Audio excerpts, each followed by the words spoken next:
where my money goes. You know, as an American, paying your taxes, where does the money go? And this is my opinion. Yeah. You know, the military-industrial complex has gotten out of control in the United States. Yeah. Canada, not so much. You know, we take that money and we put it into universal health care. Yeah. You know, we could put more into health care, housing of homeless people. We could put it into education, so people have jobs that pay good enough for them to have hope for the future. But in the United States, your infrastructure sucks. I've been down to the States. I spent a lot of time. I used to live in Arizona. It needs help. Yeah. And nothing's changed since the 70s. We were talking today about the people's jobs that are tied to the military-industrial complex. Yeah. I mean, there are people that their family's future depend on us dropping bombs on basically other countries. You know, like a lot of that does. And then I look at China, and China has a tax system just similar to any other country. People pay into it, and the money goes. And what does it do? For the most part, it's building huge infrastructure projects, high-speed rail to bridges, building buildings and funding airports and projects. highways, huge sorts of projects. Exactly.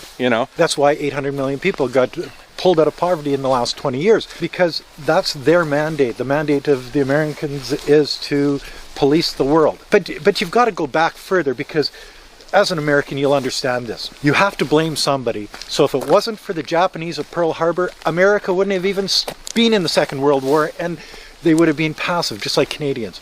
So it's the Japanese's fault. Yeah, I mean, no? Yeah. I think America was sort of ready to involve itself in. It wouldn't have sat on the sidelines forever. Well, I was sort of trying to draw a similarity to the confidence that people have in their governments. The confidence that people have, and the patriotism. Like, you see a lot of anger in America.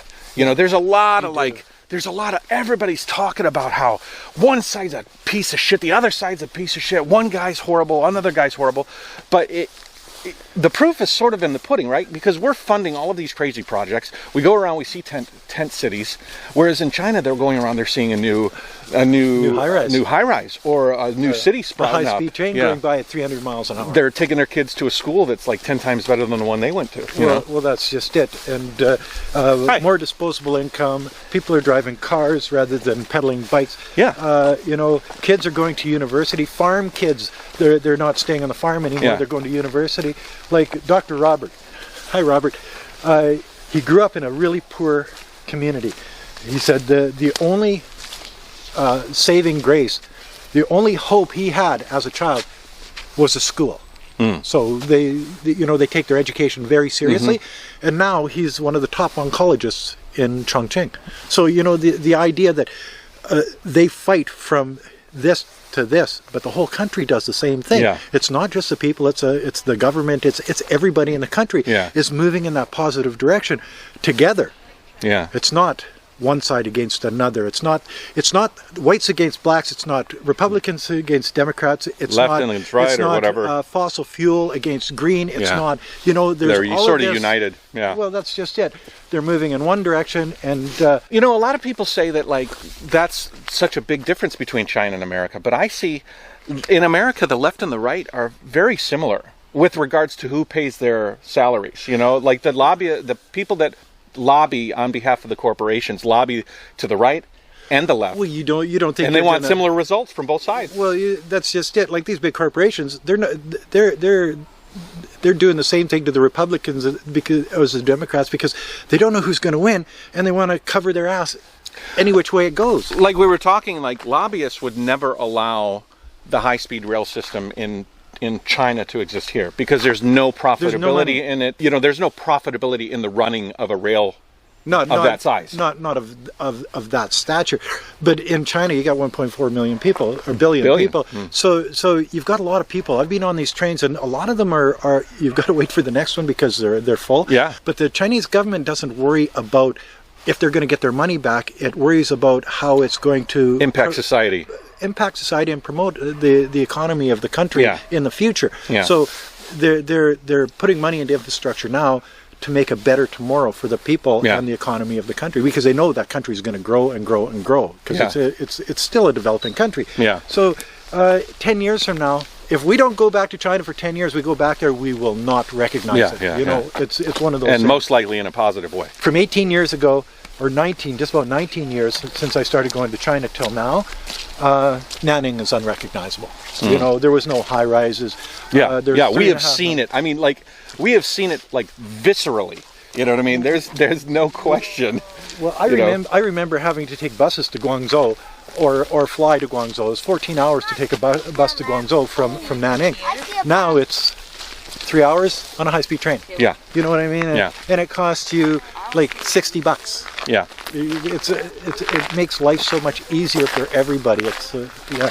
But I mean, like, if you look at the appreciation that the typical Chinese has for the society that has been growing there in the last couple of decades, don't be confused about it. All you got to do is look at, you know, it would be the same in the United States if we were seeing positive direction, positive results. We would be more happy with the powers that are controlling those results and the governments in charge. Well, exactly. You know, but instead we're funding wars and we're descending into poverty in a lot of areas, and the politicians, income and the inequality. politicians and their mainstream media are telling you in the West that your life is so much better Yeah. than their life Yeah. over there. Because they don't want. Yeah, think about that. They leave you behind, Yeah. like technologically Yeah. wise, infrastructure wise, education wise.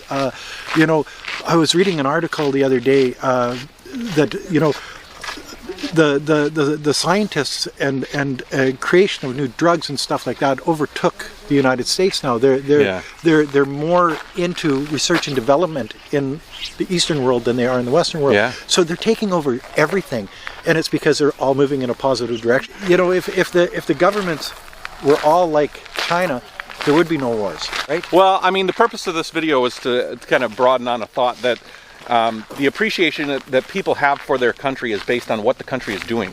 It's not, you know, like you can look at the positive changes in China and you can understand that Chinese people are pretty happy with the country. Yeah. And you can look at the changes in America and understand Why people are pissed. people are pissed. Well, that's just it. Like in Nanning, I can go to the end of my block for 40 cents. I can take a brand new subway downtown in a city of 8 million people. Here, 40 cents. You got to have a car. If you don't have a car, you're not going anywhere very quickly because the bus comes around once an hour.